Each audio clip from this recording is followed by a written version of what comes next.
Class हो हमारी, है ना। अब जय आपके जय श्री एग्जाम कृष्णा भी आ गए मैम। हैं। जय श्री कृष्ण, जय श्री कृष्ण। चलिए प्रार्थना करते हैं, मेरे साथ में सभी ओम का उच्चारण करेंगे 3 बार, उसके बाद में कमर गर्दन सीधी करके 3 बार उच्चारण करेंगे, उसके बाद हम गायत्री मंत्र का जाप करेंगे। एक बार मेरे साथ साथ सभी अपनी कमर गर्दन सीधी करें और बैठ जाएं। आंखें बंद कर लें आहिस्ता से। जो भी आपको आसन सही लगता है उस आसन में बैठिए और उनका उच्चारण कीजिए। ॐ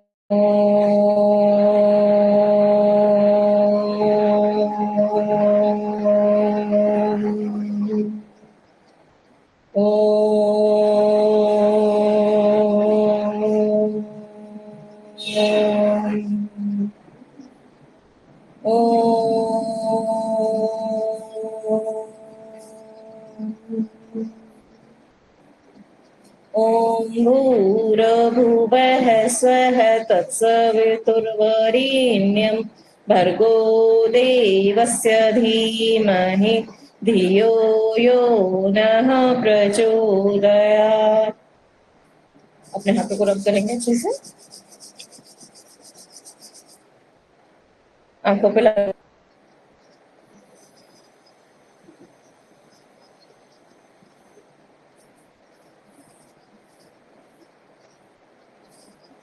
आंखें खोलेंगे धीरे धीरे। एक बार वापस से सभी को जय श्री कृष्ण प्रणाम। चलिए क्लास स्टार्ट करते हैं। ठीक है, चलिए क्लास स्टार्ट करते हैं। दशम अध्याय हमारा क्या है, अब तक हम 9 अध्याय पढ़ चुके हैं। हमने सारी चीजें, क्या खाना चाहिए, क्या नहीं खाना चाहिए, कैसे रहना चाहिए, क्या आचार विचार होना चाहिए, कौन कौन से रोग हैं, ये सारी चीजें पढ़ ली। अब हम आ रहे हैं डिलीवरी वाले पोर्शन के ऊपर। प्रसव ज्ञान क्या है, प्रसव संबंधी ज्ञान और प्रसव के बारे में थोड़ा सा हम परिचर्चा करते हैं। वैसे देखिए आजकल तो क्या है कि प्रसव सारे हो जाते हैं हमारे हॉस्पिटल्स के अंदर ही, क्योंकि कई बार कॉम्प्लिकेशंस आ जाते हैं, तो इसके साथ छेड़छाड़ नहीं करें। पर जैसे कि अगर आप प्रैक्टिस कर रहे हैं, आप अपने ज्ञान के लिए इसको चाहते हैं, तो एक ये जो छोटा सा ज्ञान अगर हमारे पास हो तो हम देख करके अल्टीमेट टाइम में ये बता सकते हैं कि हाँ ये सिचुएशन है, ये कंडीशन है, हॉस्पिटल जल्दी ले जाओ, या गर्भ नीचे आ गया, प्रसव काल आ चुका है। ये सारी छोटी छोटी चीजें हम उनको बता सकते हैं। और अगर कोई कॉम्प्लिकेशन भी आ रही है तो आप उनको इंडिकेट कर सकते हो। इधर की लाइट्स ऑन कर देना, ये वाली लाइट्स। तो चलिए पढ़ते हैं क्या है प्रसव संबंधी ज्ञान और उसके ऊपर चर्चा। देखिए ऑन कर दो, ऑन कर दो।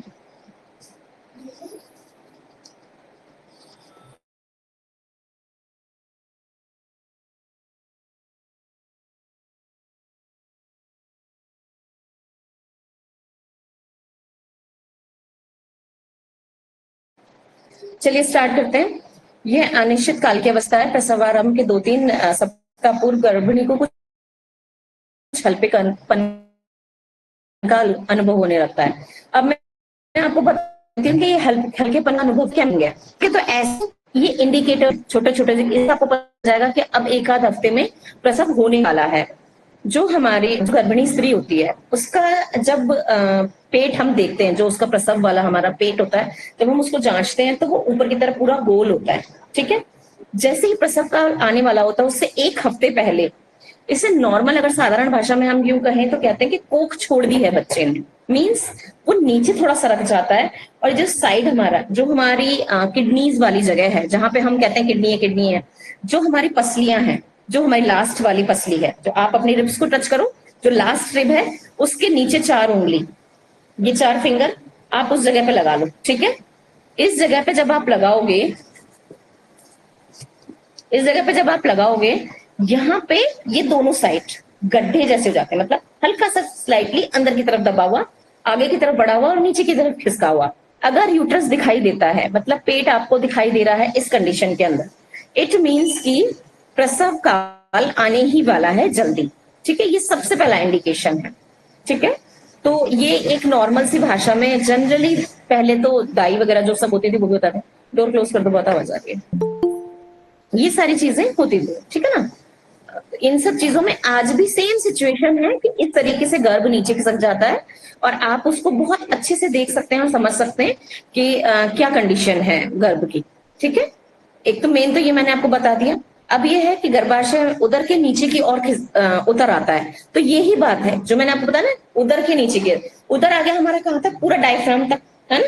डायफ्राम को छोड़ देता है पेट, यूट्रस डायफ्राम को छोड़ देता है, कोख नीचे खिसक जाती है। कोख मीन्स आपका यूट्रस, वो थोड़ा सा स्लाइटली नीचे आ जाता है, और ये जो दोनों साइड्स होती हैं वो यहां से जब आप देखोगे ना तो आपको ए लिटिल बिट, इतना लगभग एक, ये जो आपकी एक ये होता है लगभग 1 इंच के करीब आपको ये स्लाइड से दोनों साइड से, मतलब ऐसे हाथ रखोगे रिब के नीचे, इस तरीके से आपको दिखेगा कि वो गड्ढा हो चुका है।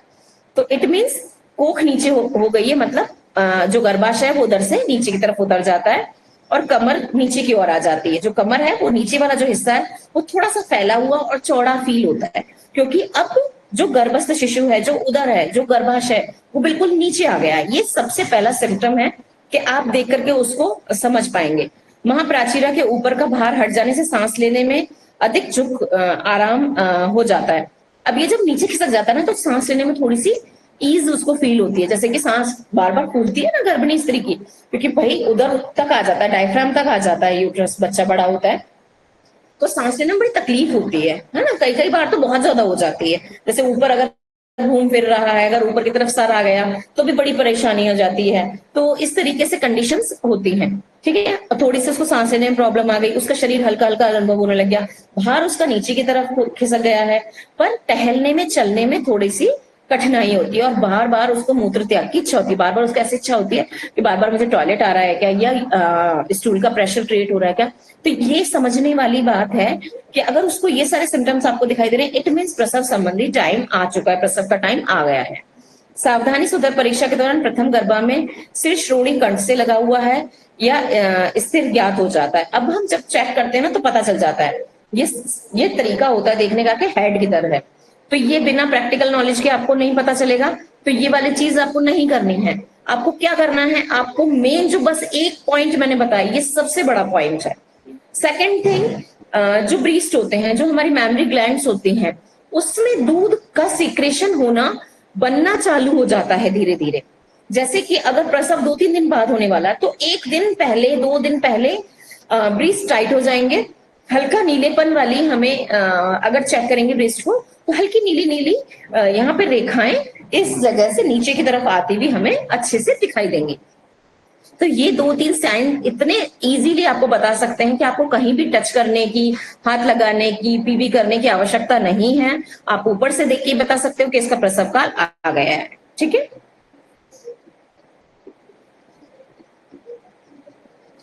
जो गर्भ का जो सिर है उसकी स्थिरता हम एंड टाइम तक नहीं कर सकते हैं। अब जैसे कि आजकल डॉक्टर पहले अनाउंसमेंट कर देते ना कि सर बच्चा उल्टा है, पैर नीचे है और सर ऊपर है, पर बहुत ज्यादा सिचुएशन में लगभग 85% के अंदर ऐसा होता है कि जैसे ही प्रसव काल आता है तो बच्चा घूम के अपने आप सीधा हो जाता है, मतलब उसका हेड नीचे हो जाता है, पैर ऊपर हो जाता है। सीधा बच्चा किसे कहते हैं, जिसका सर नीचे है और पैर ऊपर है। उल्टा बच्चा किसे कहते हैं, जिसके पैर नीचे है सर ऊपर है। क्योंकि क्या होता है, सीधा बच्चा बहुत इजीली हो जाता है, उल्टा बच्चा बहुत मुश्किल से होता है, क्योंकि जैसे ही बच्चे का हेड आता है हम यहाँ से पकड़ते हैं, शोल्डर को ऐसा स्लाइटली टिल्ट करते हैं और बच्चों को खींच के बाहर निकाल लेते हैं। एक ही प्रेशर इतना जोर का पुश होता है बच्चे से और माँ से कि वो बच्चा बाहर आ जाता है।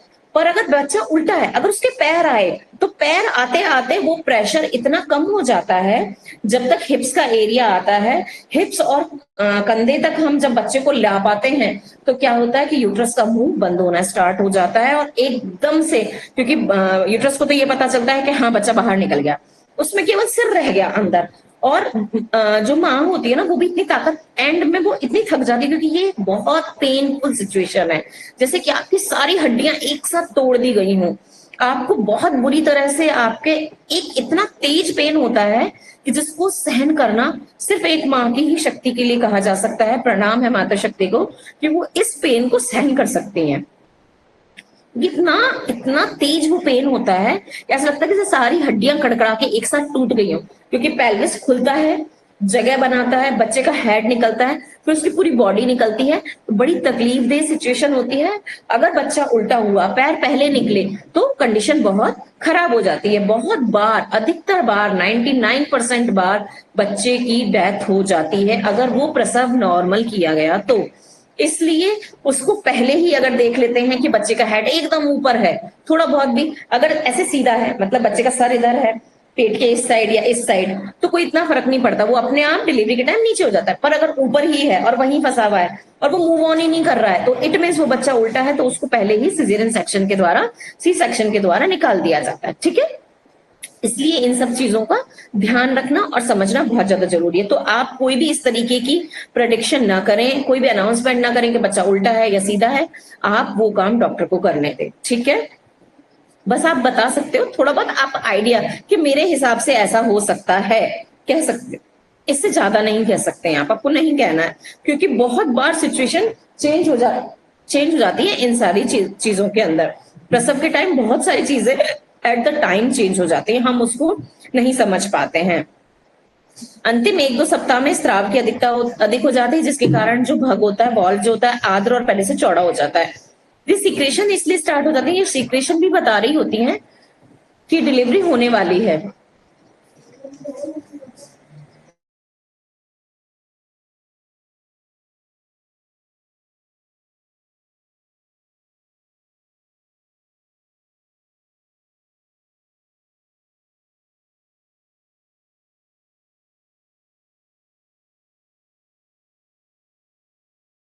क्लॉक एंटी क्लॉक पैर साफ करके भेज दो।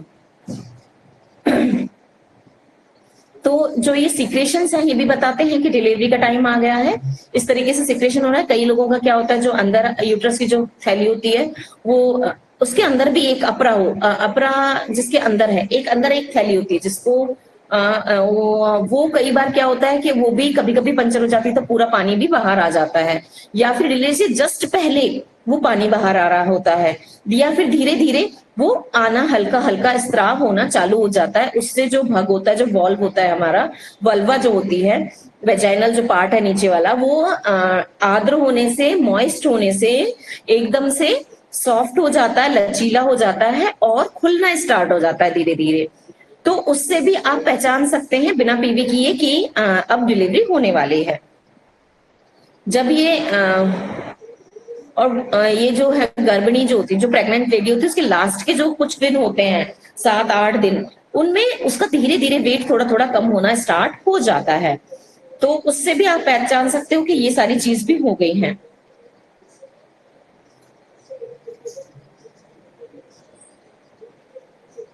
अब ये इसमें बता रखा है मिथ्या, जैसे कि फॉल्स पेन भी आ जाते हैं, मिथ्या पीज आ जाती हैं, फॉल्स पेन आ रहे हैं कि है ना, धीरे धीरे पेन उठे और बंद हो गए। पेन इस तरह से उठते हैं, क्लॉकवाइज और एंटी क्लॉकवाइज पेन उठते हैं कि अब बस तेज से पेन उठा, फिर सेकंड्स के लिए रुक गया, फिर वापस पेन उठा। तो वो भी पेन का ड्यूरेशन भी एक बात तरीका होता है बताने का कि अब ये जो क्लॉकवाइज पेन उठ रहे हैं ये उसके पेन हैं आपके, क्योंकि वो घूम के इस तरीके से पेन उठता है कि 30 सेकेंड्स का पेन हुआ, 20 सेकेंड्स बंद हो गया या 10 सेकेंड्स बंद हो गया, फिर वापस पेन हो गया। तो जितनी ज्यादा देर पेन होता है ये बताता है कि कितनी जल्दी बच्चा डिलीवर होने वाला है। अगर जो पेन रुकने वाला टाइम है वो ज्यादा है और पेन होने वाला टाइम कम है, इट मीन अभी टाइम है डिलीवरी के अंदर। ये भी चीजें बताती हैं, मैं बस आपको मेन चीज में बता रही हूँ, बाकी पढ़ने के लिए आप पढ़ लेना इसमें। अब इसमें ये भी है, जो ग्रीवा होती है, सर्वाइकल नेक जो है, वो भी एकदम से मृदुता मीन्स सॉफ्टनेस उसके अंदर आ जाती है, लचीली हो जाती है, क्योंकि वो ही तो रास्ता है, उसी से बच्चा बाहर आना है। तो ये सब कुछ सॉफ्ट और मॉइस्ट होके, मॉइस्चर जो वो एक सिक्रेशन स्टार्ट होता है उससे एकदम से मॉइस्ट हो जाते हैं और इजीली बच्चा बाहर आ सकता है। और श्लेष्मा मिश्रित जो रक्त है, जो खून है, वो हल्का सा ऐसा चिकना चिकना सा पानी जैसा, जिसके अंदर हल्का सा रेड कलर है, उसके साथ बाहर निकलना चालू हो जाता है। प्राचीनों में यह भी लिखा है कि प्रसव काल के समीप गर्भिणी में ये भी चिन्ह मिलते हैं कि थकावट है, शरीर दुखना है, मुख और आंखों की शिथिलता है, कुक्षी का ढीला पड़ना, कुक्षी मतलब कोख जो ढीला पड़ना है, वो सारी चीजें हैं। और कटी कुक्षी, पार्श्व पृष्ठ में सुई चुभने जैसी पीड़ा, ये तो होती ही है। जो अगर आपका प्रेगनेंसी का टाइम आ गया तो जो पीठ है उसमें सुई जैसी चुभन आपको फील होगी और धीरे धीरे होती रहेगी। और फिर जैसे जैसे प्रसव का टाइम नजदीक आता जाएगा वो पीड़ा बढ़ जाती है। ठीक है, अन्न में अभिलाषा न होना, मतलब इसका मीनिंग ये है कि आपको भूख नहीं लगेगी। ये सारे चीजें मिलती हैं। प्रसव उपकरण की जानकारी की सुविधा की दृष्टि से 3 भागों में बांटते हैं। प्रथम अवस्था में प्रसारण अवस्था कहते हैं, ये दर्द प्रादुर्भाव से लेके ग्रीवा के पूर्व प्रसारण पर्यंत तक मानी जाती है। इस अवस्था में जरायु का विदीर्ण होना, प्लेसेंटा का विदीर्ण होना, गर्भोदक का निकलना भी पाया जाता है। गर्भोदक वो जो उसका लिक्विड वगैरह होता है ये सारा निकलना, और प्लेसेंटा उसमें से आ रही वो दिखती नहीं है आपको, प्लेसेंटा नहीं दिखेगी, वो अंदर हो रहे होते हैं ये सारे काम, ठीक है। द्वितीय अवस्था में विशल्यावस्था भी कहते हैं, और ग्रीवा के पूर्ण विकास से लेकर बालक के जन्म पर्यंत तक मानी गई है ये। अब ये फर्स्ट वाली है कि कैसे प्रसारण हुआ, कैसे ग्रीवा उसके अंदर बन रही है, कैसे ये क्या बोलते हैं जो प्लीसेंटा है कैसे बना, कैसे लगा, उसका कैसे वो होना चालू हो गया, ये सारी चीजें हो गई, ठीक है। फिर उसके बाद में अब बच्चे का पूर्ण विकास से लेकर जन्म तक का जो टाइम है वो सेकंड अवस्था। तीसरी अवस्था क्या है, विक्षोमावस्था। तो ये गर्भ के जन्म से लेके अपरा के गिरने तक के समय होता है। तो गर्भ जैसे निकल गया तुरंत उसके साथ अपरा नहीं निकलती, क्योंकि अपरा क्या है, आपके यूट्रस से ऐसे ज्वाइंट है, इस तरीके से एक मोटा पोर्शन होता है, वो ऐसे आपके यूट्रस से ज्वाइंट होता है एक वॉल से, ठीक है। इस वॉल के थ्रू ही खाना पानी सब कुछ आता है, ये अपरा है, आप समझ लो कि ये अपरा आ रही है आपकी, जो बच्चे से जुड़ी हुई है, वो अपरा यहाँ आपके यूट्रस से जुड़ी हुई है। जब लगभग 15-20 मिनट हो जाए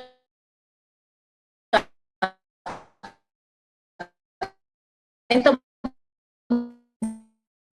अपने आप धीरे धीरे उसको क्या करते हैं, सबसे काटते हैं और उसको जाता है। हमेशा पहले बांधेंगे तब काटेंगे, नहीं तो क्या होगा, बच्चे का सारा खून अपरा से बाहर निकल जाएगा। तो इस चीज को हमें हमेशा याद रखना है। साफ स्वच्छ धागा और साफ ब्लेड या फिर साफ स्टरलाइज नाइफ उसके लिए हम यूज करते हैं, उसको कॉर्ड को कट करने के लिए। तो हमेशा इस बात का ध्यान रखें कि कॉर्ड कटिंग किस तरीके से होगी, कितना स्टरलाइज चीजें चाहिए, कैसे गर्म पानी चाहिए, स्टरलाइज करे हुए आपके नाइफ और ये सारी चीजें चाहिए, वो हमें पूरा ध्यान रख के अगर घर पे ऐसी कुछ प्रसव हो जाता है तो हमें ये सारी चीजों का ध्यान रखना बहुत ज्यादा जरूरी है, ठीक है। नेक्स्ट इसके अंदर ये सारी चीजें आ जाती हैं।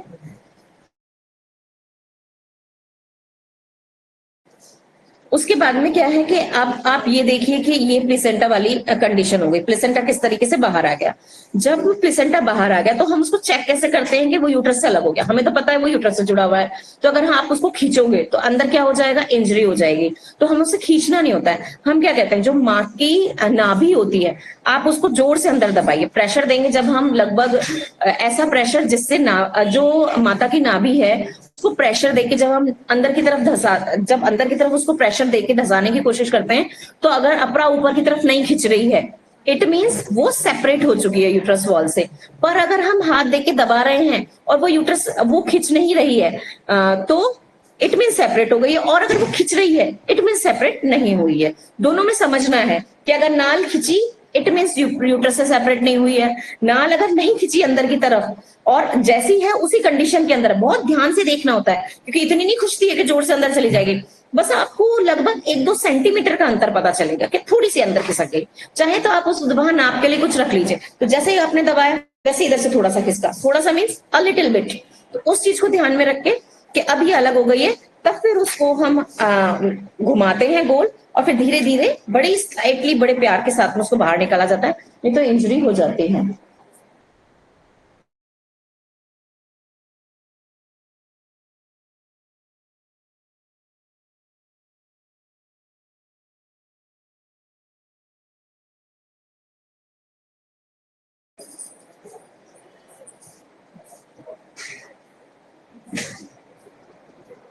प्रथम अवस्था में पेन और दर्द का अनुभव आना ही प्रसव आरंभ का सूचक होता है। मतलब सबसे फर्स्ट तो यही है कि अगर आपको दर्द आ रहा है इट मीन्स कि वेदना उत्पन्न हो गई कमर में, पेट में, तो आपका जो ये दर्द है ये प्रसव वाला दर्द है। सबसे पहला तो यही है। और पानी आना अगर स्टार्ट हो गया है यूट्रस से, वो भी वो अवस्था है जो सामान्यतः बता ही रही है आपको। 10-12 घंटे के करीब ये अवस्था चलती है, किसी किसी की 18 घंटे तक चली जाती है, मेनली 10 से 12 घंटे की ये टाइम पीरियड रहता है। द्वितीय अवस्था क्या होती है, जरायु फटना। अब उस जो थैली जो मैं बोल रही हूँ जिसके अंदर बच्चा होता है, कुछ आपने देखा होगा ना, बच्चे थैली से ही बाहर आ जाते हैं, वो थैली अंदर, अगर हम हॉस्पिटल में जाते हैं और आपकी थैली अगर नहीं अपने आप फटी है तो सीजर्स लेके उसको हल्का सा उसमें कट मार दिया जाता है ताकि पानी बाहर आए और उसके साथ बच्चा तेजी से बाहर आ जाए। उसमें प्रेशर थोड़ा कम लगता है पर बच्चा इजीली बाहर आ जाता है और उसको कोई हार्म भी नहीं होता है।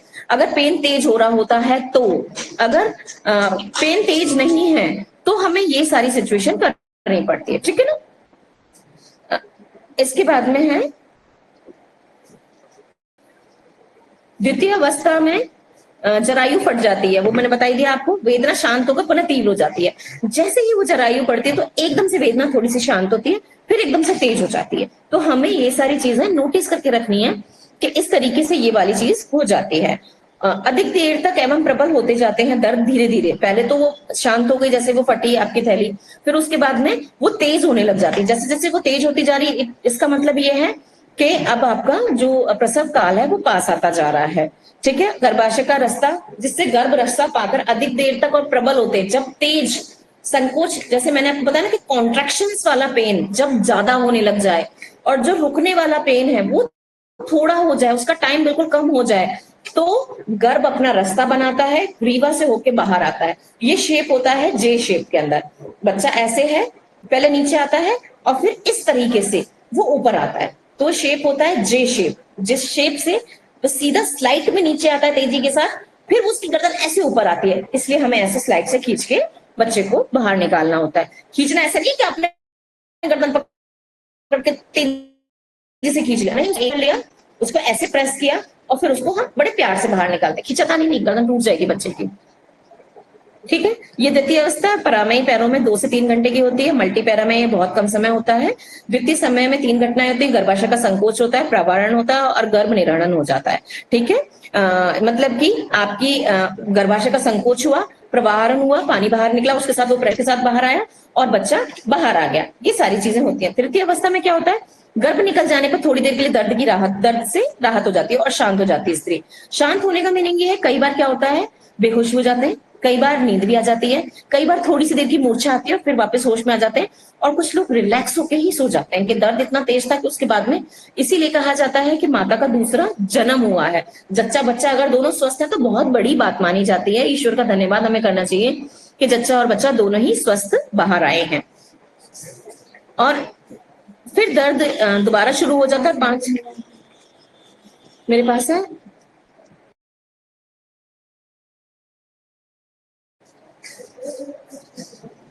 पुनः संकोच प्रसारण होने लगता है। प्रत्येक दर्द के साथ रक्त का वेग आता है। जितना भी अब क्या है, अब देखो बच्चा तो बाहर आ गया, पर अंदर क्या है, उसके लिए सारा माहौल है। अंदर जो यूट्रस है उसमें सब कुछ है।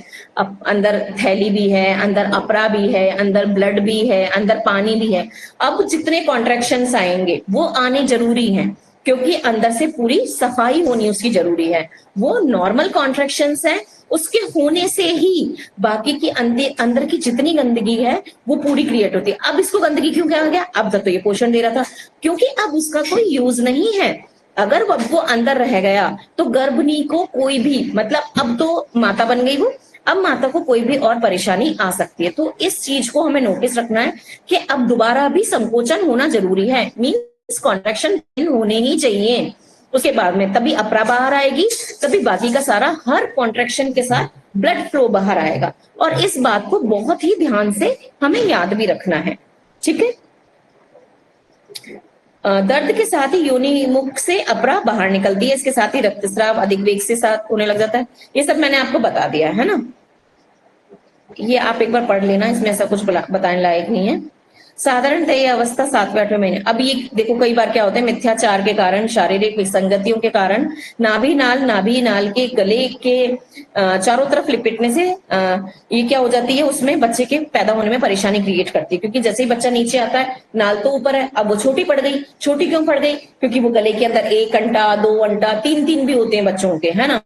क्योंकि आप क्या सीधे सो रहे थे, सीधे सो रहे, वो लिपट जाती है। क्या बताया आपको, करवट लेके सोइए, करवट लेके उठिए। क्यों बार बार इस चीज के लिए बोलते हैं, इसीलिए क्योंकि उससे ये पलट जाती है, नाल पलट जाती है।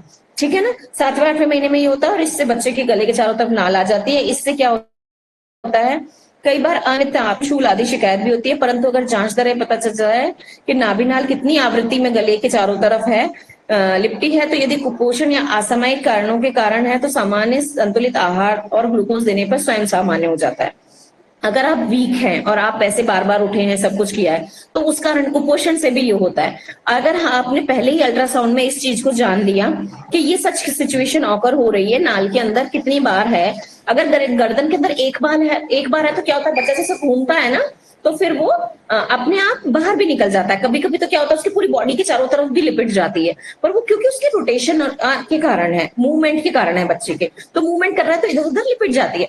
पर अगर केवल स्पेशली गले के अंदर है, कितने राउंड्स हैं ये देखना बहुत ज्यादा जरूरी है। अगर एक से ज्यादा है तो उसका ट्रीटमेंट भी जरूरी है, ये भी सारी। और क्या कई बार क्या होता है कि बहुत ज्यादा बमन जो होते हैं उसमें भी ये सिचुएशन हो जाती है कि बहुत उल्टी हुई, बहुत उल्टी हुई, इसलिए ये नाल उखड़ आई है।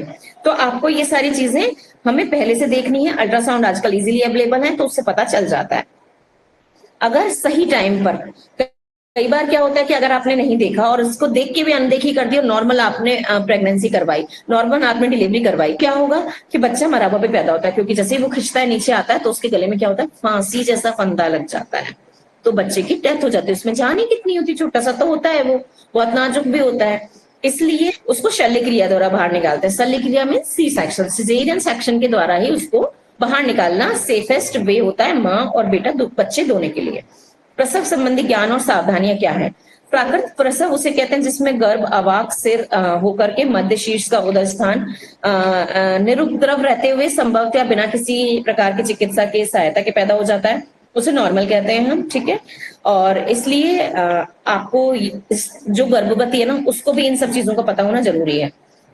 क्या क्या चीजें पता होनी जरूरी है? स्त्री प्रथम बार मां बनने वाली हो तो उसे शिशु और स्वास्थ्य संरक्षण संबंधी सारी जानकारी दे देनी चाहिए। घर में ही प्रसव कराना हो तो अलग से कमरा हो और पर्याप्त प्रकाश और स्वच्छ वायु का प्रबंध हो, और प्रसव के पूरी तरह से हो जाए, मीन्स अपरा वगैरह सारी चीजें बाहर आ जाए, पूरी से अच्छे से क्लींजिंग हो जाए और अच्छे से नाल काटी जाए, अच्छे से सारे काम हो, ये सारी चीज। मां और शिशु दोनों के हित की दृष्टि से मौसम के अनुकूल कपड़े हों, अतिरिक्त मोम जामा, मतलब पॉलिथिन्स वगैरह, मोम जामा बोलते हैं पॉलिथिन्स को, पहले बोला जाता था इसको मोम जामा, मेरी दादी बोला करती थी, अर्थात रबड़ का टुकड़ा, रुई पट्टी, चौड़ी उधर की पट्टियां लगी हुए तौलिया इत्यादि। शिशु एकदम मुलायम नर्म वस्त्र होने चाहिए। इसीलिए पहले के जमाने में क्या होता था कि बच्चा जब पैदा होता था तो उसको जब तक उसका नाम नहीं रखा जाता था तब तक उसको नए वस्त्र नहीं पहनाए जाते थे। फर्स्ट नया वस्त्र कब पहनाया जाता था? छठी, जिस दिन छठा दिन होता था, छठी सभी के यहाँ लगभग पूजी जाती है, तो उस दिन बुआ लेके आ रही है या कोई इस तरह से घर के बड़े मान सम्मान वाले व्यक्ति लेके आते हैं और उसको बच्चे को पहनाए जाते हैं, और वो भी कुछ देर के लिए। जहां तक होता है बच्चे को पहले के पुराने वस्त्र पहनाए जाते हैं। क्यों पहनाए जाते हैं? सॉफ्टनेस के कारण, क्योंकि जो आजकल नए कपड़े आ रहे हैं एक तो केमिकल्स होता है उसके अंदर, कलर्स होते हैं सारे आर्टिफिशियल, और वो कड़क होता है थोड़ा सा कपड़ा, बच्चे के लायक नहीं होता है। जितना धुल के साफ हो जाता है और साफ होने के साथ साथ उसके कम कलर्स केमिकल्स वो भी निकल जाते हैं, तो लाइट कलर के मलमल वाले थोड़े से यूज्ड क्लॉथ्स अगर होंगे तो ज्यादा बेटर रहता है बच्चे के। अब ये सारी चीजें ये हैं कि गर्म पानी की थैली, फीडिंग कप, ग्लास, जग, ये सारी चीजें होनी चाहिए। अनावश्यक बच्चे को स्पर्श नहीं करें, संक्रमण होने का भय रहता है। प्रसूताओं की मृत्यु का कारण सूतिका काल में होने वाला उपसर्ग है, इसलिए चिकित्सक की परिचयिका जो भी हो जीवाणु सहित इसका विशेष ध्यान देना चाहिए। ध्यान रखें कि उसको किस चीज से एलर्जी है, क्या चीज है क्या चीज नहीं है, कोई किसी तरह से जो उसको सेप्टिस वगैरह तो नहीं हो रहा है, इंजेक्शन लगा था कि नहीं लगा था, ये सारी चीजें ध्यान में देने योग्य होती हैं। प्रयोग में आने वाले जितने भी यंत्र शस्त्र हैं, दस्ताने, कपड़े हैं, निडल हैं, सिरिंज है, सभी विशेष रूप से स्वच्छ और निसंक्रमित होनी चाहिए, मतलब स्टरलाइज्ड होनी चाहिए। यदि प्रसव कर्म अस्पताल में हो रहा तो यथासंभव अस्पताल की चीजों का प्रयोग हो ही रहा है वैसे तो, पर जो उनकी कपड़े वपड़े हैं ये सब चीजें हम लोग क्या करते हैं, अपने घर के ही वस्त्र वगैरह पहनाते हैं। आजकल तो इतने स्ट्रिक्ट रूल्स हैं कि पहनाने ही नहीं देते हैं वो लोग, वही सब कुछ यूज करवाते हैं, अपने ही होते हैं उनके। अब यहाँ तो कह रहे हैं कि अपनी सुविधा के लिए ऐसा अव्यय करना कोई उचित बात नहीं है, अनुचित है, पर आजकल मानते हैं क्या हॉस्पिटल्स में, उनके तो अपने प्रोटोकॉल चल रहे होते हैं। पूर्व गर्भिणी को एटीएस लगना है, मतलब टिटनेस का इंजेक्शन लग जाना चाहिए, दोनों माँ और बच्चे के लिए अच्छा होता है। शिशु के विकास और पोषण संबंधी कहानियां जो है जानकारी चाहिए। मानसिक परिवर्तन की जानकारी होनी चाहिए कि क्या होता है अब हार्मोनल इम्बैलेंस, मूड स्विंग्स, अब क्या होता है पोस्ट नेटल, आपको पोस्टमार्टम डिप्रेशन भी हो जाता है बहुत सारों को, मतलब वो जो सिचुएशन है, बच्चा है उसका रोना है, उसको फीडिंग है, उसका रखना है, हैंडल नहीं कर पाती हैं आजकल की लेडीज, औरतें वगैरह, और क्या होता है उनको पोस्टमार्टम डिप्रेशन हो जाता है क्योंकि वो पहले से मेंटली प्रिपेयर नहीं है, उन्होंने बैठ के किसी से बात नहीं करी है, डिस्कस नहीं किया है, उनको साथ में संभालने वाला कोई नहीं है, तो जो अकेले अकेले होते हैं ना वो इस चीज के अंदर ज्यादा चले जाते हैं। तो इसीलिए कहते हैं कि माँ का या सास का या आपसे किसी बड़े का आपके साथ होना जरूरी, ताकि वो सब क्योंकि खुद तो अपने आप को ही नहीं संभाल पाते, साथ में अंदर हार्मोनल बहुत सारे इम्बैलेंसेस आ रहे होते हैं, गड़बड़ सड़बड़ हो रही होती है, ये चीज निकल रही है, ये चीज बन रही है, उस चीज का होना जरूरी है। तो बहुत सारे हार्मोनों का अंदर चल रहा होता है, तो आपको वो भी चीज देखनी बहुत ज्यादा जरूरी है कि आपकी सिचुएशन क्या है। ठीक है ना, ये सारी चीजों का ध्यान में हमें रखना है। और शिशु विकास के शारीरिक, अब शिशु का आहार, निद्रा, अभ्यंग, स्नान आदि क्रम और उपयोगिता का ज्ञान भी होना चाहिए कि उसको किस तरीके से फीडिंग करानी है। आहार के अंदर आ गया, निद्रा मतलब कितना सोना चाहिए। जो नवजात शिशु होता है वो 2 से 3 महीने तक, 6 महीने तक भी ऐसा होता है कि वो 20-20 घंटे बच्चे सोते हैं, और सोना ही चाहिए 20 से 22 घंटा। जो बिल्कुल नवजात होते हैं वो तो बस उनको फीड कराया वो फिर से सो जाते हैं, फिर फीड कराया फिर सो जाते हैं, क्योंकि उनको निद्रा की इतनी आवश्यकता होती है ताकि उनका समुचित विकास हो सके। ठीक है, अभ्यंगा मीन्स उनका स्नान, उनका समय, उनको हर चीज हमें करनी जरूरी है कि मालिश किस तरीके से होनी चाहिए, उनको स्नान किस तरीके से कराना है, ये सब कुछ समझाना है। शिशु के विकास और शारीरिक और मानसिक वृद्धि का ज्ञान, शरीर का भार, वर्ष के अनुसार मानसिक उपयोगिता का विकास, यह सब भी जानना आवश्यक है। यदि प्राइमरी पैरा है तो उसे प्रसव वेदना के बारे में बताना है, मतलब अगर उसका फर्स्ट बच्चा है तो उसको सारी चीजों के बारे में बताना है, प्रसव वेदना के बारे में बताना होगा। तो क्या होता है, थोड़े से पेन में घबरा जाते हैं, जाके एडमिट हो जाते हैं, वो सिंटो वगैरह देते हैं, सिंटोसिन हार्मोन वाले जो इंजेक्शन वगैरह दिए जाते हैं वो देते हैं, प्रसव पेन बढ़ता नहीं है, वो फेक पेन्स होते हैं क्योंकि, है ना, तो बढ़ता नहीं है और नॉर्मल डिलीवरी होती नहीं है, लेते हैं सर्जरी कर देते हैं, और आजकल सिजेरियन का तो बहुत ज्यादा फैशन है। तो ये सब चीजें पहले से बतानी होती है। जब बताते कौन है, घर के बड़े बताते हैं इन सारी चीजों को, क्योंकि डॉक्टर्स तो आजकल देखिए यही चीज बात करने के लिए बहुत ज्यादा जरूरी है कि मिस गाइडेंस बहुत है आजकल की। ऐसा हो जाएगा, आपके बच्चे को ऐसा हो जाएगा, इतना डरा देते हैं, इतना भय कर देते हैं। क्यों भाई, जब ये हॉस्पिटल्स नहीं थे, जब सर्जरीज नहीं थी, क्या तब बच्चे नहीं होते थे? क्या प्रसव नहीं होते थे? क्या घर में नहीं होते थे? आजकल तो 1-2 ही बच्चे हो रहे हैं बहुत ज्यादा। सब लोगों ने एकदम, हम लोगों ने वो कर रखा है, पहले तो कई कई बच्चे होते, तो क्या सिचुएशन ऐसी होती हैं कि उनके अंदर ऐसा बहुत कम सिचुएशन ऐसी होती है कि जिनमें ऐसा कुछ हो, बाकी ऐसा कुछ होता नहीं है। पर आजकल इतना डराना और पहले से एक फोबिया क्रिएट कर देना, और हम जब माइंड मेकिंग कर लेते हैं किसी चीज के लिए गलत, तो फिर आप नेगेटिव तरीके से अगर सोच रहे हैं तो नेगेटिव ही जाता है, वो पॉजिटिव में कभी नहीं जाता है। तो इसलिए आपको ये सारी चीज बतानी भी बहुत ज्यादा है।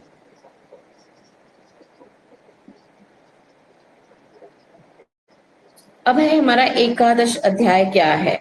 ठीक है, ये तो ये बताना कितना जरूरी है ये बता दिया, ताकि वो सुखपूर्वक अपना और अपना शिशु का परिपोषण कर सके। अब 11वां जो हमारा अध्याय है, प्रसवोत्तर परिचर्चा। ये क्या है कि प्रसव के बाद जो परिचर्चा है वो क्या है कि बच्चा पैदा होने के बाद 3 से 6 सप्ताह तक का समय प्रसवोत्तर समय कहलाया जाता है। अपरा निकल जाने के बाद प्रसूता की परिचर्या का आरंभ होता है। अपरा निकल जाने के बाद प्रसूता पलंग या चारपाई पर आसन में लिटा देना चाहिए, और उसका सिराना कुछ ऊपर देना चाहिए। पानी पिला, ठीक है। यह उत्तासन प्रसूता को 2 हफ्ते से 7 हफ्ते तक रखना चाहिए। प्रारंभिक कुछ दिन मलमूत्र विसर्जन, अन्न ग्रहण भी लेटे करना ही उचित है, नहीं आती है इससे कभी भी। ठीक है, उत्तानासन में अगर आप लिटा दोगे, पैर थोड़े से ऊंचे होंगे, तो फिर ये सारी कंडीशन नहीं आती है। और पहले के जमाने में किस पे लेटाते थे, जो खाट होती थी। खाट कैसे होती थी, सिरहाना भी ऊंचा, पैर भी ऊंचा, और इस तरीके से थोड़ा सा वो हो जाता था, जो वजन है वो नीचे बीच में आ जाता था। और नीचे से क्या करते थे, तसले वगैरह रखे जाते थे जिसमें हल्की कंडे की आग करके और कमर के नीचे खिसका दिया जाता था। तो जो वो होते थे हमारे कमर और ये जो पीठ वाला हिस्सा है, वो सब अपने आप धीरे धीरे उसकी सिकाई होती रहती थी। और ये सिकाई बहुत ज्यादा जरूरी है। इससे क्या होता है कि जो संकुचन है वो धीरे धीरे चलता रहेगा, जो अंदर थोड़ा बहुत भी ब्लड रह गया, कोई भी चीज रह गई, वो भी धीरे धीरे निकलती रहती है और पूरी क्लिनजिंग हो जाती है।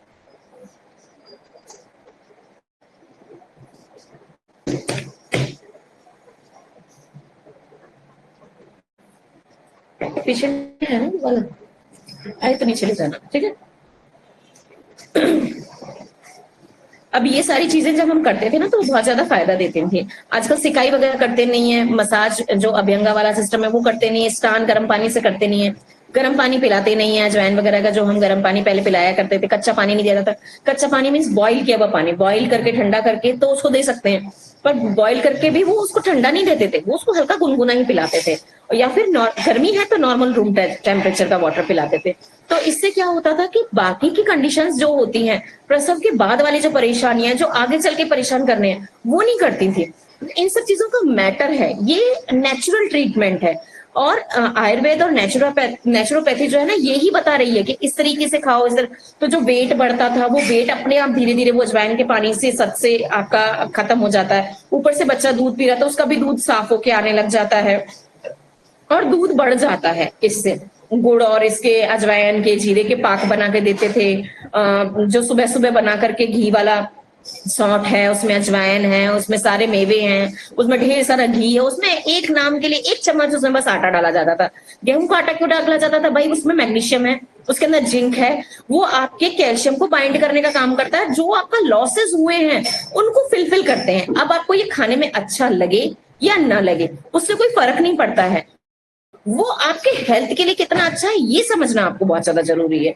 अब ये चीज अब हम जब नहीं खा रहे हैं, आप टेस्ट के लिए चीजें खा रहे हैं, आप रोटी, अब सूखी रोटी से या खिचड़ी दलिया से क्या आप बच्चे को दूध पिला सकते हो? या आप अपने खुद के अंदर ताकत ला सकते हो जिसकी जरूरत है? तो पहले हमें क्या करना है, उन सारी चीजों को फॉलो करना है, हमें लोगों को ये बताना है, उनको अवेयर करना है कि ये चीजें खाओ, ऐसा पानी पियो, ऐसा दूध पियो। दूध पिलाया जाता है, दूध कैसा पिलाया जाता था? अदरक वाला या सौंठ वाला दूध पिलाया जाता था। तो उससे क्या है, गुड़ के साथ दूध दिया जाता था, क्योंकि चीनी तो खुद एक जहर है। गुड़ के साथ आप दूध दोगे, उसका खून बढ़ेगा, उसके अंदर आयरन जाएगा, आयरन कंटेंट जाएगा, तो खून की तो ऑलरेडी लॉसेस हुए हैं ना, खून इतना निकला है ना, और इतने 9 महीने आपने बच्चे को खून भी दिया है, तो फिर आपको जरूरत है उस चीज की, तो आयरन कैल्शियम दिया जा रहा है। अब आजकल हम टैबलेट खाना प्रेफर करते हैं बजाय इसको खाने के, जो इजीली डाइजेस्टेबल है, तो उसको खाओ ना जो बना है हमारे खाने के लिए। अब एक सिंथेटिक वे में आप एक ड्रग को खाना जरूर प्रेफर कर रहे हो, पर आप एक नेचुरल चीज को जो हमारे शरीर के खाने के लिए और एब्जॉर्ब करने के लिए बनी है, अगर हम उसे नहीं खा रहे हैं तो हम कैसे सोच सकते हैं कि हमारी सारी चीजें हेल्दी हो जाएंगी? हम पहले कहते थे कि बेटी की या बेटे की शादी हो रही है और माँ तो लगती नहीं है कि भाई उसकी उम्र हो गई है। क्यों लगेगी? उसने खाया ऐसा है, उसने 1 महीना आराम किया, 40 दिन आराम किया, बिस्तर से नहीं उठी है, उसने अपना अभ्यंग करवाया, उसने अपना इवन स्नान भी कराने के लिए एक अलग आती थी औरत, जो कि आपकी मसाज कर रही है, जो कि आपको स्नान करवा रही है, जो कि आपको कपड़े पहना रही है, आपको कुछ भी नहीं करना होता था। पर आजकल हम क्या है कि हम सबके साथ में, सबके बीच में रहते हैं। पहले क्या होता था, एक प्रसूता का कमरा अलग होता था, उसमें केवल जाने की आज्ञा ही उन लोगों को होती थी कि या तो दादी जाएगी या नानी जाएगी या बुआ जाएगी या कोई औरत जाएगी। तो आप ऐसे वस्त्रों में रहते थे जो आपके लिए आरामदायक है, आप इस कंडीशन में रहते थे जिस कंडीशन में आप रह सकते थे, ठीक है ना, और आपको वहां कोई डिस्टर्ब करने वाला नहीं होता था। आजकल हम लाड़ प्यार और इन सब देख दिखावे के अंदर सारे जने घर में, दादाजी भी उसमें जा रहे हैं, पिताजी भी उसमें जा रहे हैं, चाचा भी उसके अंदर जा रहे हैं, मामा भी आ रहे हैं तो उसके अंदर जा रहे हैं। तो वो हर समय जब बैठ बैठ के उठ रही है, वो हर बार, क्योंकि लेटे नहीं रहा जाता है, कुछ नहीं तो आप वश इतना तो करती ही है हर लेडी। बाप का भी तो है ना, अगर आएगा तो वो क्या करेगी, उठ के बैठेगी तो सही ना, लेटी तो नहीं रह पाएगी ना। अब सोचो, आप बार बार उठ रहे हो, बैठ रहे हो, तो आपकी रीढ़ की हड्डी का क्या होगा? फिर हम कहते हैं हमारे कमर में दर्द होता है जब से प्रेगनेंसी हुई है, तो कर्म तो आप खुद रहे हो ना वो वाले कि आपके दर्द हो। अभी इस बात को हम मानते नहीं, इन चीज को फॉलो नहीं करते हैं, जब इन रूल्स को फॉलो नहीं करेंगे तो फिर हम कैसे सोच सकते हैं कि हमारा जो स्वास्थ्य है वो नॉर्मल होगा? वो नहीं होगा। इन सब चीजों के लिए उतना 40 दिन का आराम इसीलिए लिखा गया है कि 40 दिन आप आराम करो। इस 40 दिन में कोई काम नहीं करवाया जाता। क्या करते? छूने नहीं देते, बहू नहीं जाएगी जी, बेटी नहीं जाएगी रसोई के अंदर, बहू नहीं जाएगी। क्यों?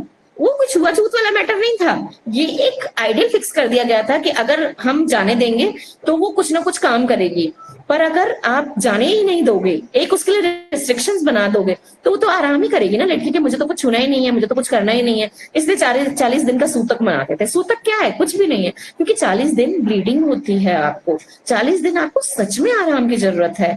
तो उस टाइम पे जब नेचुरली आपकी बॉडी क्लिनजिंग कर रही है, नेचुरली आपकी एनर्जीज लो है, नेचुरली आपको आराम की जरूरत है, आपको पोषण की जरूरत है, तो आप वो करो ना। इसको गलत वे में क्यों लेके जाते हैं? क्यों इनको मिथ और दकियानुसी बातों के अंदर ले जाते हैं, जबकि वो सचमुच में आपकी हेल्थ के लिए बनाया गया है? तो इन रूल्स को गलत वे में ना लेके उनको सही वे समझाया जाए। ये काम है हम नेचुरोपैथ्स का, हम आयुर्वेदिक आयुर्वेदिक वैद्यों का। आप सब नेचुरोपैथी कर रहे हैं तो इस बात को समझिए और समझाइए लोगों को कि ये ऐसे ही नहीं है, ये इसलिए नहीं है कि आप छुआछूत मना रहे हैं, ये इसलिए है कि आपको इतना रेस्ट मिल सके, ये इसलिए है कि आप इतना आराम कर सके। ये नहीं खाना है, क्यों नहीं खाना? क्योंकि वो अपथ्य है, वो आपको नुकसान करेगा। आपको उस टाइम खटाई नहीं दी जाती, आपको उस टाइम सूखी सब्जी नहीं दी जाती, आपको उस टाइम सूखी रोटी नहीं दी जाती है, आपको अच्छी मोमन लगी हुई चोकर की मोटे आटे की रोटी देते हैं, पहले के जमाने में देते थे, दाल के अंदर मेड़ के खिलाते थे, दूध में मेड़ के खिलाते थे, मीठे के अंदर देते थे, हलवा देते थे, मीठा दलिया देते थे, दूध का दलिया देते थे। क्यों देते थे? सुपाच्य होता है, पौष्टिक होता है, पुष्टिवर्धक होता है, इसलिए दिया जाता था।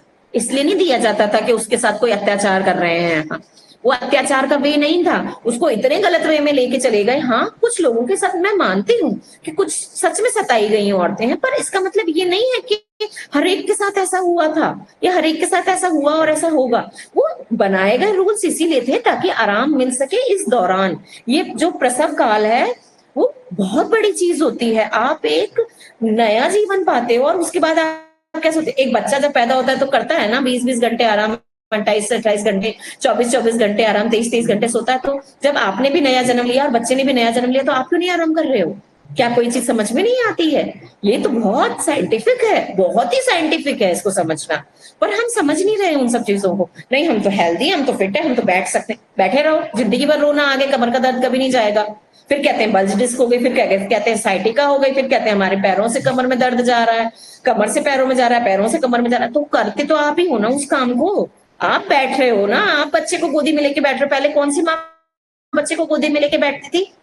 दादी नानी ही खिला रही होती थी ना, बुआ चाची ताई खिला रही होती थी ना। क्यों खिला रही होती थी? इसलिए नहीं कि माँ को नहीं छूना है, इसलिए कि माँ को आराम मिल जाए। बात को गलत वे में ले जाने में बहुत थोड़ा सा समय लगता है, भ्रांति बना के उसको फैला देने में और कम समय लगता है। क्योंकि होती है, आप सच कहोगे सच निकलेगा 2 कदम, और झूठ सारी दुनिया घूम के 4 चक्कर काट के आ जाएगा। इसलिए इन सारी चीजों को बहुत ही साइंटिफिक तरीके से लोगों को समझाइए, साइंटिफिक तरीके से लोगों को पहुंचाइए, क्योंकि हर एक चीज का पॉइंट है। हाँ, कुछ चीज मिथ्या हो सकती है पर सब कुछ नहीं है, हर चीज मिथ्या नहीं है। क्यों प्रसव काल इस तरीके से बनाया गया, क्यों चीजें इस तरीके से करी जा रही है, इस सब चीजों का कारण है। मल मूत्र विसर्जन, अब क्यों कहा है कि अन्न आप लेटे लेटे लो? अब बच्चा भी तो लेटे लेटे खाना खाता है, बच्चा भी तो लेटे लेटे सुसुपाटी करता है, क्योंकि उसका जन्म हुआ, तो क्या आपका जन्म नहीं हुआ दोबारा? इसीलिए मैं इस चीज को समझा रही हूँ। एक आपका मैंने लेक्चर बढ़ा दिया है इस कारण से, क्योंकि ये सारी चीजें समझानी बहुत जरूरी थी। ये पढ़ देने भर से आप पढ़ लेते, ऐसा नहीं है, ये सब मैं आज खत्म कर सकती थी, पर इसको समझाना बहुत जरूरी है। और अवेयरनेस लाना आप लोगों का काम है। समझा मैंने दिया आपको, आगे आप लोग भी अवेयरनेस अवेयरनेस लाएं, लोगों को बताएं कि इस चीज को इस तरीके से फॉलो करना है। ठीक है, अब देखो इसमें ये लिखा है ना, इसी कारण से हमारे यहाँ स्त्री को प्रथम 10 दिन पूर्ण, पश्चात महीना भर आराम देने का प्रचलन प्राचीन काल से चला है, जो अत्यंत युक्ति युक्त और स्वास्थ्यवर्धक है। मैंने यही तो चीज समझाई कि इसका रीजन क्या है। युक्ति युक्त है, बिल्कुल साइंटिफिक है, 100%। अब देखो गर्भाशय की स्थिति क्या होती है, अजन्मे शिशु को अपने अंदर समाने के लिए अवस्था की लंबाई, चौड़ाई, मोटाई सब बढ़ती है। ठीक है, और उसके बाद में क्या होता है कि ये अनगिनत बढ़ गया। इतना तो बढ़ना नहीं था, एक छोटी सी इतनी सी चीज अगर इतनी बड़ी हो गई, जिसमें एक बच्चा आ गया 3-3.5 किलो का, तो सोचो वो कितना बड़ा हो गया, अनगिनत बढ़ गया ना वो। तो वो धीरे धीरे धीरे धीरे ही वो नॉर्मलाइज होता है, तो उसको उतना टाइम देना पड़ेगा। प्रकृति अपने आप उसको ठीक करती है, आप और मैं कभी भी नहीं कर सकते, किसी भी तरीके से नहीं कर सकते। कोई कितना भी बड़ा हॉस्पिटल है वो उसको नॉर्मल फॉर्म में नहीं ला सकता, नेचुरली ही वो आएगा। ऐसा ऑर्गन फिट है हमारी बॉडी के अंदर, धीरे धीरे ही उसको हम कम कर सकते हैं, वो अपने आप हो जाएगा। अब यह है प्रसूति होते ही, मतलब डिलीवरी होते ही, वो स्वाभाविक प्रक्रिया के कारण गर्भाशय धीरे धीरे अपनी पूर्व स्थिति में नहीं लौट पाता है, पर धीरे धीरे आता है, उसमें धीरे धीरे परिवर्तन होता है, यथापूर्व होता जाता है। इस प्रक्रिया को गर्भाशय की स्वयं वृद्धि कहते हैं, कि वो अपने आप सिकुड़ेगा, आप नहीं सिकुड़ सकते। इसके लिए 6 सप्ताह का समय लग जाता है, और 6 सप्ताह का ही आराम है, मीन्स 40 दिन, है ना। मतलब 40 से 45 दिन। तो इसलिए आपको ये सब कुछ करना चाहिए। प्रसव उपरांत उसी दिन यूट्रस का तोल करना, लंबाई और ये सब चीजें हम नापते हैं। अब ये जो बता रखा है ये आप पढ़ लेना।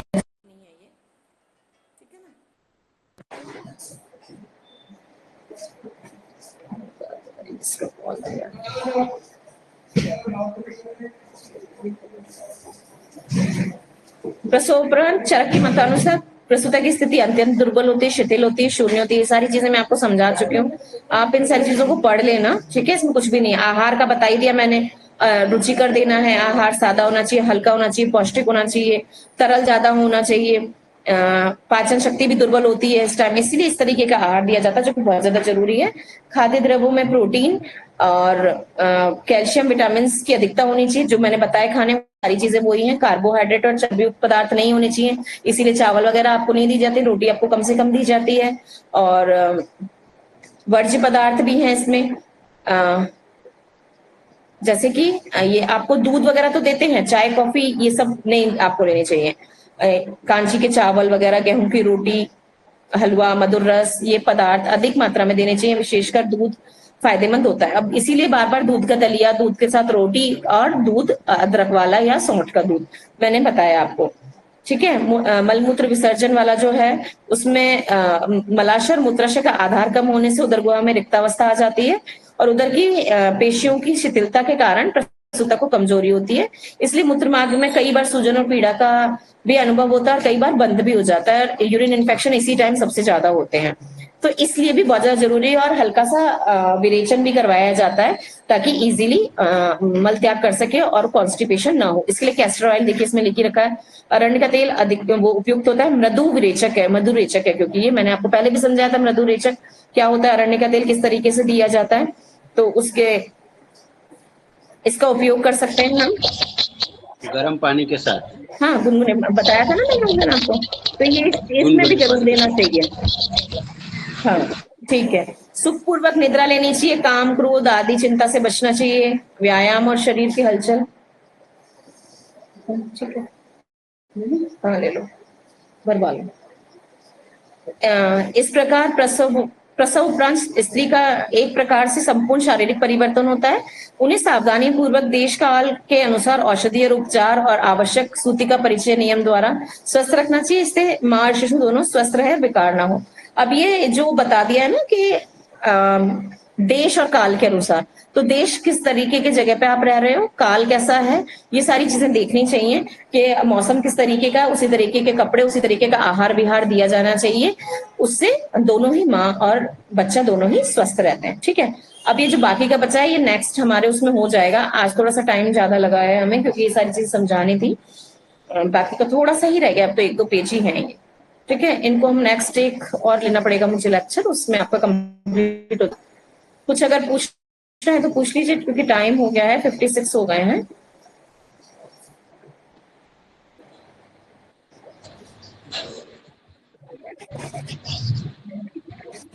कुछ है? चलिए, नहीं तो फिर करते हैं हम। आपकी आवाज नहीं आ रही विनायक की।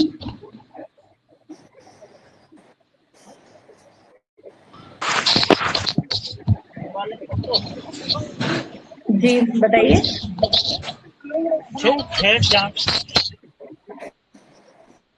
जी क्या ये नीचे की है ना मिट्टी गहरे वाली, ऊपर की तरफ से ले रहे हैं, ठीक है। चलिए फिर शांति पाठ करते हैं और आके यहाँ करते हैं, है ना। चलिए मेरे साथ सभी कमर गर्दन सीधी करके आंखें बंद करके शांति पाठ करेंगे और हमारे क्लास को स्टार्ट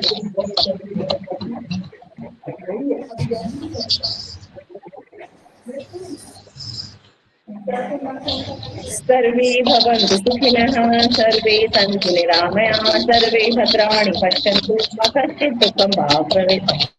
ओम शांति ही शांति ही शांति, सर्वरिष्ट शांतिर्भवतु। चलिए अपना बना लीजिएगा नोट, फिर नेक्स्ट कमेंट भी दे दूंगी, फाइंड रहेगा आपका। और एक ठीक है, जो भी कुछ आपको पूछना हो प्लीज नोट डाउन करके नेक्स्ट क्लास में पूछ लीजिएगा, ठीक है। प्रणाम सभी को, मिलते हैं नेक्स्ट क्लास।